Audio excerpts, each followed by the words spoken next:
That was truly wonderful choir.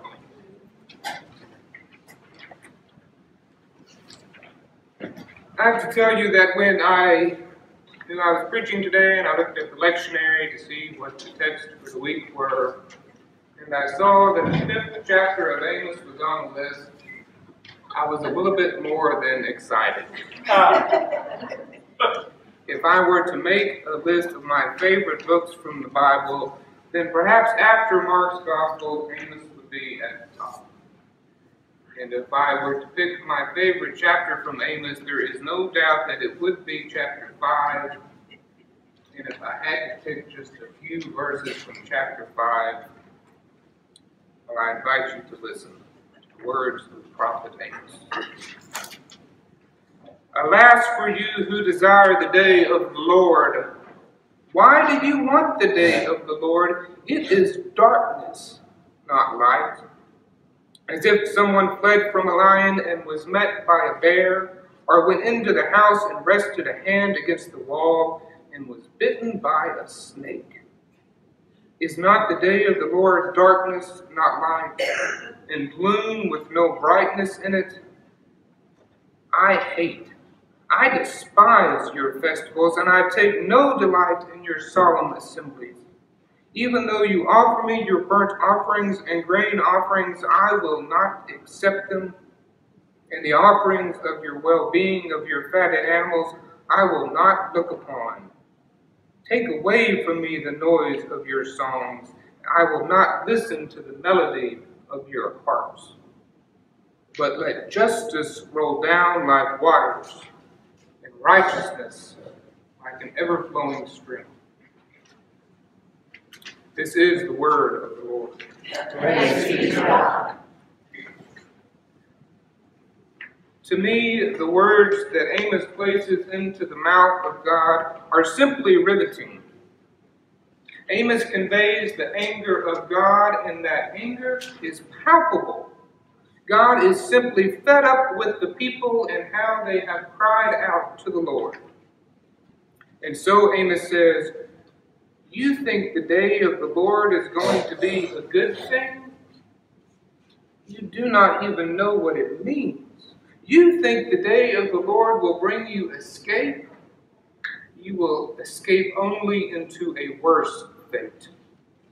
And just in case you thought that a few pious offerings and prayers and praise would help you any, then think again. All of your piety, all of your empty worship and songs, they mean nothing next to the justice and righteousness that God demands. I have to stop here, though, to let you know something. Those are the opening lines of the sermon that I started. The opening lines of the sermon I thought I would preach on this text. It is the sermon I started, at least in my head, but it's not the sermon I finished. For as much as I love this text, I have to say it has come to mean something fairly different to me, at least at this particular moment in my own life. Because in its own way, this text deeply impacted my decision to become a Christian, to re-engage the church after I had left it behind, and eventually even to pursue a life in the ministry of Jesus Christ. So if you would pardon me for just a moment, let me start over. As some of you know, I was raised in a decidedly non-Christian home. Now that does not mean that I was raised in a home without love. Nothing could be further from the truth. That does not mean that I was raised without being taught to understand the difference between right and wrong. Again, nothing could be further from the truth. In fact, to a very great extent, my upbringing in a non-Christian home was directly connected to me being raised in a home that had a deep and abiding belief in the importance of justice for all people, regardless of their race or gender or sexual orientation, regardless of whether they were poor or rich, regardless of whether or not they believed in God.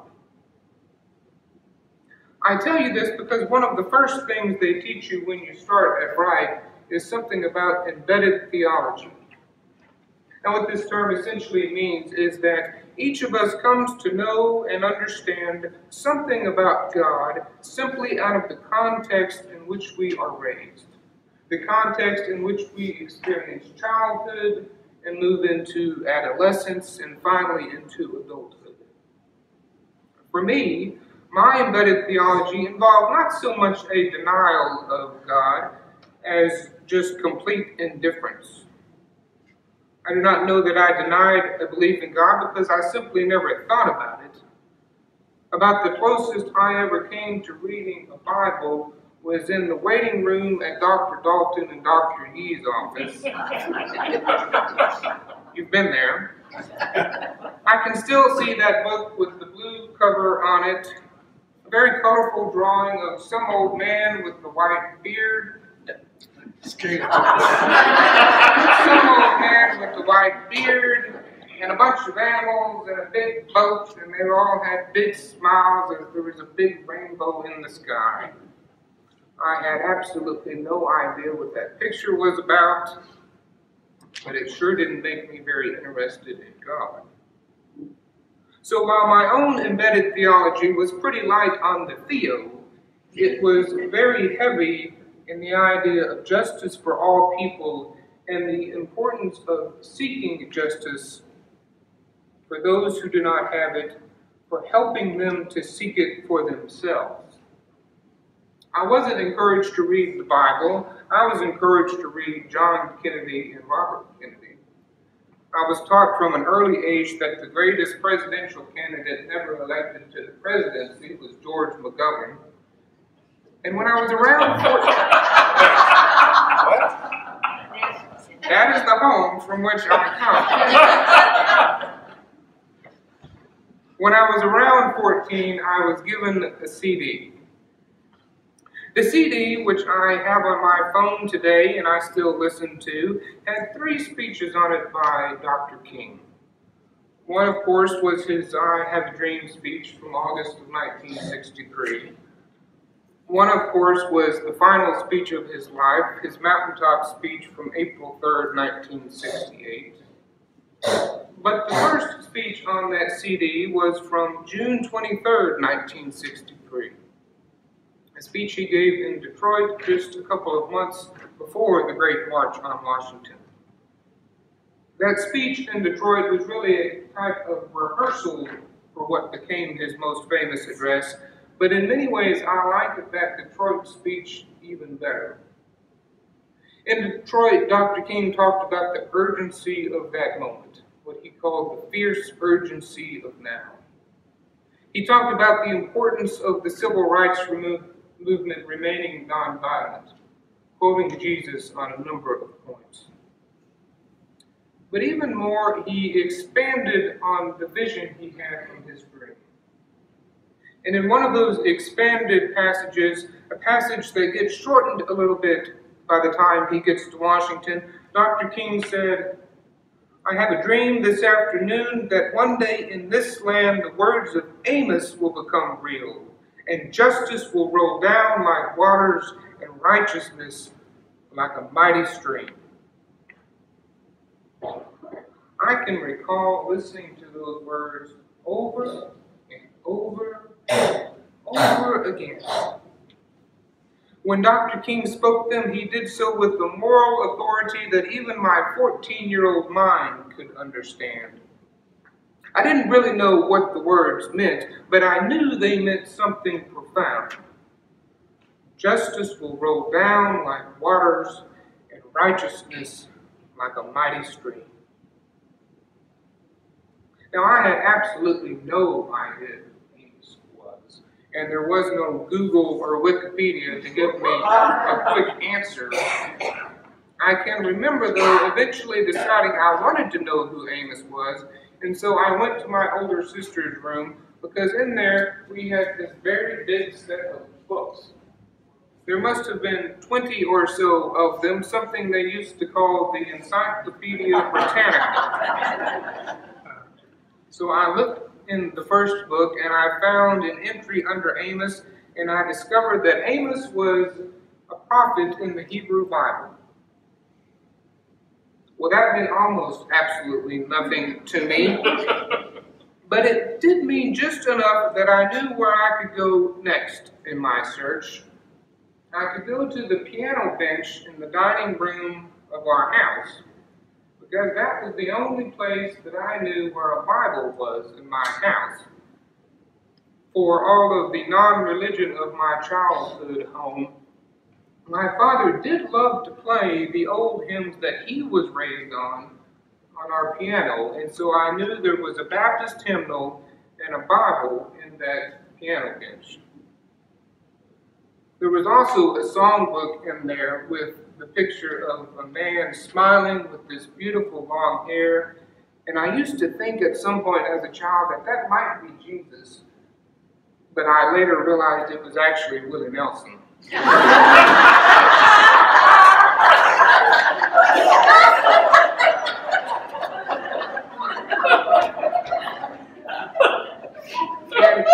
And so I found that Bible in the piano bench, and I found a chapter in it called Amos. I thought it was a chapter. And I skimmed through that chapter until I found the words that I was looking for. But let justice roll down like waters, and righteousness like an ever-flowing stream. Now, I recognize that the words didn't exactly quote Dr. King correctly, but they were close enough I knew I had finally found it.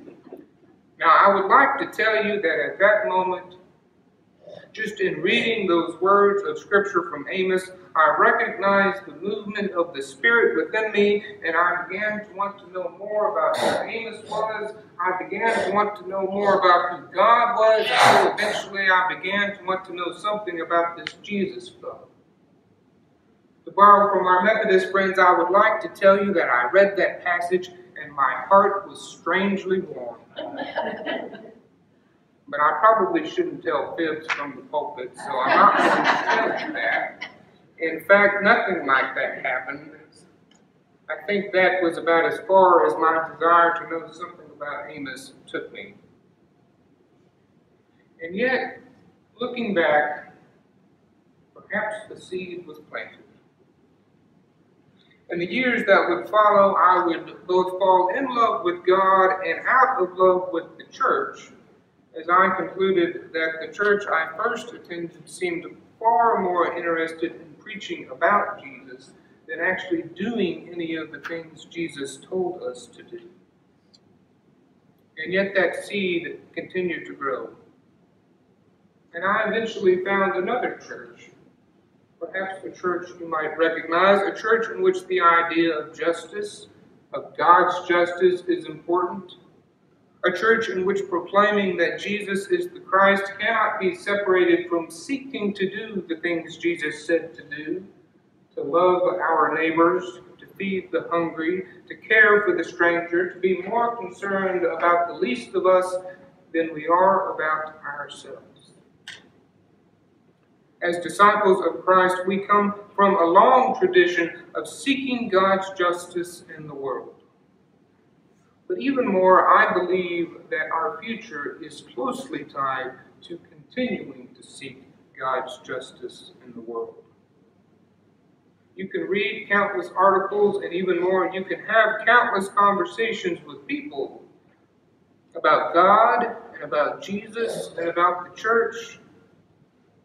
For so many people, though, they are simply not interested in what we believe or what we say. They are interested in what we do. We proclaim that God is love. We proclaim that Jesus is the Christ of God, and those are important things to say.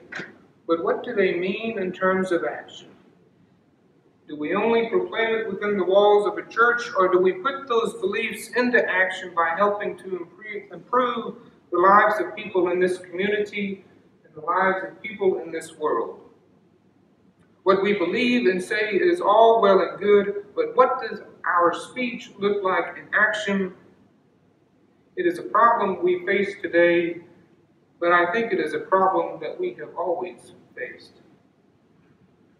Thomas Campbell, you may have heard of him, he was one of the early founders of the movement that became the Disciples of Christ. He told a story about an evangelist going to preach to a group of Native Americans. The evangelist told the Native Americans that there is only one God, that Jesus is God's only Son.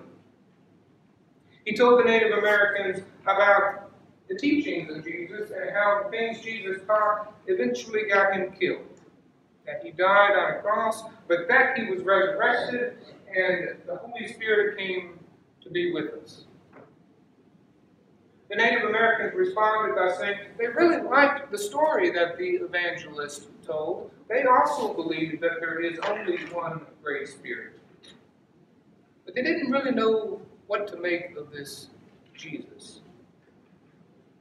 And so they told the evangelist that they would watch the people who claimed that they believed in Jesus. They would watch those people to see if they treated the Native Americans any better. They would watch those people to see if they quit trying to cheat them and take away their land. They would watch them to see how those people who claimed to believe in Jesus treated them. I think it still happens today. People continue to watch us. I know that our children are watching us. Perhaps there is a new visitor in this church watching us. We all know that people every day, people we may not even take the time to notice, they are watching us too. They watch us to know if what we say in private matches what we say in public. But even more, they watch us to know if what we say seems to have any impact at all on what we do. If it does not, then the people watching us will never care what we believe or what we say.